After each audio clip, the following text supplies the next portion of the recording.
கிபி 1860 இந்த காலகட்டத்தில் ராமநாதபுரத்தை ஆட்சி புரிந்துட்டு இருந்தது வந்து முத்துராமலிங்க சேதுபதி அவர்கள். இவருடைய காலகட்டத்துக்கு பிறகு இவருடைய மகனான பாஸ்கர சேதுபதி அவர்கள் ஆட்சிக்கு வராரு.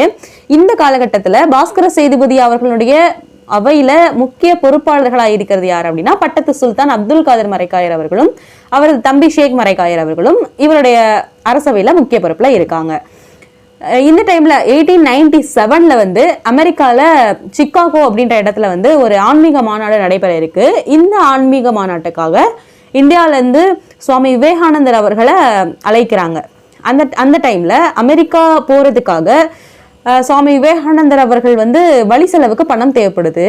அந்த பணத்தை வந்து அங்க இருக்க ராஜாக்கள், அதாவது இந்தியாவில் இருக்க ராஜாக்கள் கிட்ட கேட்கறாங்க, அப்ரோச் பண்றாங்க, வழி செலவுக்கு பணம் தேவை அப்படின்னு சொல்லிட்டு. அந்த டைம்ல அந்த ஆன்மீக மாநாட்டில் கலந்து கொள்றதுக்காக யாருமே வந்து சுவாமி விவேகானந்தர் அவர்களுக்கு ஹெல்ப் பண்ண முன் வரல.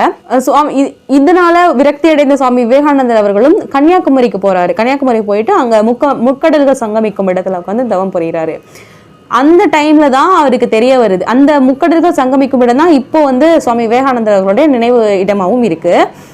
அந்த டைம்ல வந்து அங்க ராமநாதபுரத்துல ஆட்சி பண்ணிட்டு இருந்த பாஸ்கர சேதுபதி அவர்களுடைய கொடைத்தன்மை பற்றி இவருக்கு தெரிய வருது.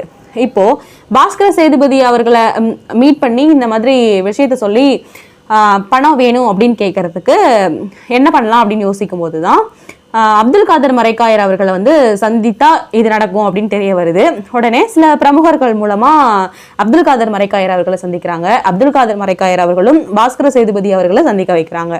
இதன் மூலமா தான் அமெரிக்கா செல்றதுக்கு விவேகானந்தர் அவர்களுக்கு பணமும் கிடைத்து அமெரிக்காவுக்கு சென்று ஆன்மீக மாநாட்டிலே கலந்து கொள்றாங்க. இப்படி சுவாமி விவேகானந்தர் அவர்கள் அமெரிக்கா சென்று இந்து மதத்தை பற்றி சொற்பொழிவாற்றுவதற்கு முக்கிய காரணமா இருந்தது 2 முஸ்லிம்கள், அப்துல் காதர் மரைக்காயர் அவர்களும் அவரது தம்பி ஷேக் மரைக்காயர் அவர்களும் தான். இந்த விஷயத்த மதுரை தமிழ் சங்க புலவர் ராகவ ஐயங்கார் அவர்களும் கீழக்கரை புலவர் சையத் முகமது அவர்களும் உறுதி செஞ்சிருக்காங்க. இது மட்டும் இல்லாம பூரண சுதந்திரம் பெற்ற இந்தியா அப்படின்னா என்னன்றதுக்கு விவேகானந்தர் அவர்கள் அழகான ஒரு டெஃபினேஷன் கொடுத்திருப்பார். அது என்ன அப்படின்னா,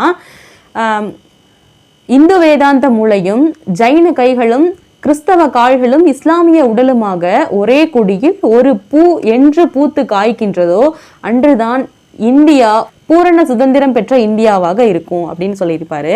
இதை பார்க்கும்போது இந்த கருத்து மத நல்லிணக்கத்திற்கும் இந்தியாவில் அமைதி நிலவுவதற்கும் எவ்வளவு முக்கியத்துவம் வாய்ந்த ஒரு கருத்தா இருக்கு அப்படின்றத நம்மளால புரிஞ்சுக்க முடியுது. இப்படி மத நல்லிணக்கத்தை இந்தியாவில் உருவாக்கணும் அப்படின்ற ஒரு கொள்கை பிடிப்போட செயல்பட்டு இருந்தவர் தான் சுவாமி விவேகானந்தர் அவர்கள்.